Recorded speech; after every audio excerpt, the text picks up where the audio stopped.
పాలస్తీనియులపై Israel చేస్తున్న దాడులకు నిరసనగా పాలస్తీనా ప్రజలు చేస్తున్న ఉద్యమానికి సంఘీభావంగా అంతర్జాతీయ స్థాయిలో సంఘీభావం తెలపడం జరుగుతుంది. ఇవాళ ప్రపంచంలోనే ఇంత సుదీర్ఘకాలం పాలస్తీనా ప్రజలు చేస్తున్నటువంటి పోరాటం ఇంకొకటి లేదు.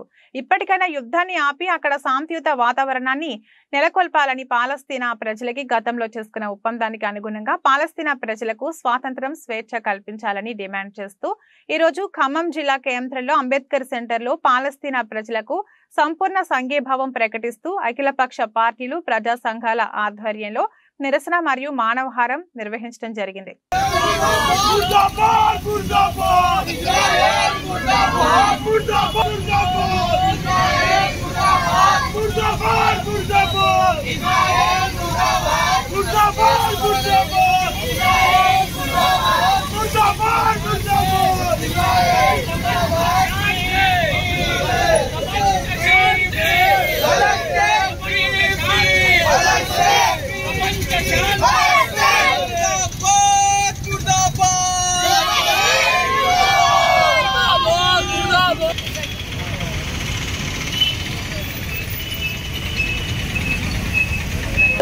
పాలస్తీనా మీద ఇజ్రాయెల్ చేస్తున్నటువంటి దాడులకు నిరసనగా పాలస్తీనా ప్రజలు చేస్తున్నటువంటి ఉద్యమానికి సంఘీభావంగా ఈరోజు అంతర్జాతీయ ప్రపంచ వ్యాప్తంగా ఈరోజు సంఘీభావ కార్యక్రమాలు నిర్వహించడం జరుగుతూ ఉంది. ఇవాళ ప్రపంచంలోనే ఇంత సుదీర్ఘకాలం పాలస్తీనా ప్రజలు పోరాటం చేసినటువంటి చరిత్ర ఇంకొకటి లేదు. ఇవాళ పాలస్తీనా మీద అమెరికా సామ్రాజ్యవాదం తన గుప్పిట్లో దాన్ని పెట్టుకోవాలనేటువంటి ఉద్దేశంతో ఇవాళ ఇజ్రాయెల్ ని ప్రోత్సహిస్తూ పాలస్తీనా మీద దాడులు చేస్తా ఉంది. ఇప్పటికే కొన్ని వేల మంది పాలస్తీనా ప్రజలు, చిన్నపిల్లలు కూడా ఈ యుద్ధంలో మరణించారు.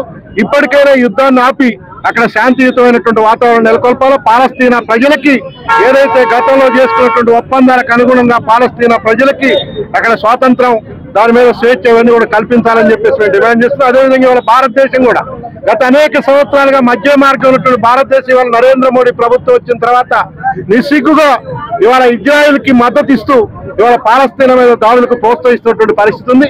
అందుకని భారత్ కూడా తన వైఖరిని మానుకొని పాలస్తీనా ప్రజలకు మద్దతు ఇవ్వాలని చెప్పేసి కోరుతూ, ఈ యుద్ధాన్ని తక్షణమే నిలుపుదల చేయాలని చెప్పేసి కోరుతూ పాలస్తీనా ప్రజలకి సంపూర్ణమైనటువంటి సంఘీభావాన్ని ప్రకటిస్తా ఉన్నాం. పాలస్తీనా మీద ఇజ్రాయెల్ చేస్తున్నటువంటి దాడి కాదు, అది యుద్ధోన్మాదం. దాదాపు 30,000 మంది ప్రజల్ని మారణ హోమానికి గురి చేసి వేలాది మంది పసిపిల్లల్ని చంపినటువంటి నరహంతకమైనటువంటి చర్య. అది అత్యంత దుర్మార్గమైనటువంటి చర్య. ప్రపంచవ్యాప్తంగా ఉన్నటువంటి ఇలా మానవత్వం ఉన్నటువంటి ప్రజలందరూ ఇజ్రాయెల్, అమెరికా సపోర్ట్ చేసుకొని ఇజ్రాయెల్ చేస్తున్నటువంటి దమన నీతిని, దౌర్జన్యాన్ని, అదేవిధంగా దురాక్రమాన్ని తీవ్రంగా ఖండించాల్సినటువంటి అవసరం ఉంది.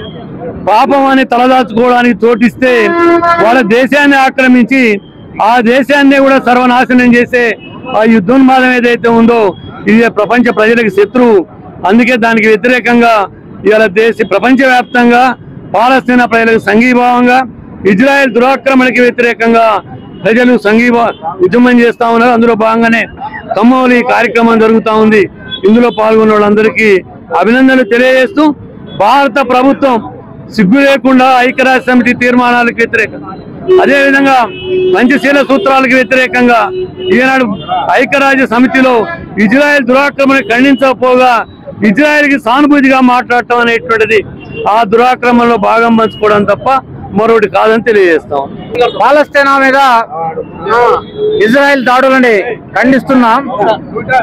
ఇది కేవలం ఇజ్రాయెల్ పాలస్తీనా ప్రజల మీద చేస్తున్న యుద్ధం మాత్రమే కాదు, అమెరికా సామ్రాజ్యవాదం పాలస్తీనా ప్రజల మీద ప్రకటించిన యుద్ధం.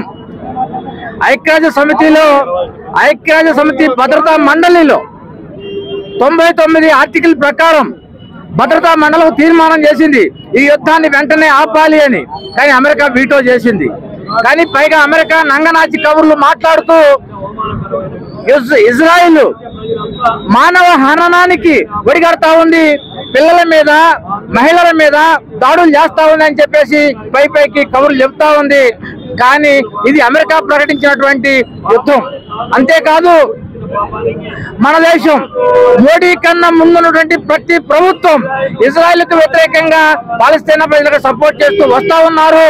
మన దేశంలో ప్రస్తుతం మతోన్మాదం, కార్పొరేటిజం ఈ రెండు కలిసిపోయి అమెరికా సామ్రాజ్యవాదానికి సపోర్ట్ చేస్తా ఉన్నాయి.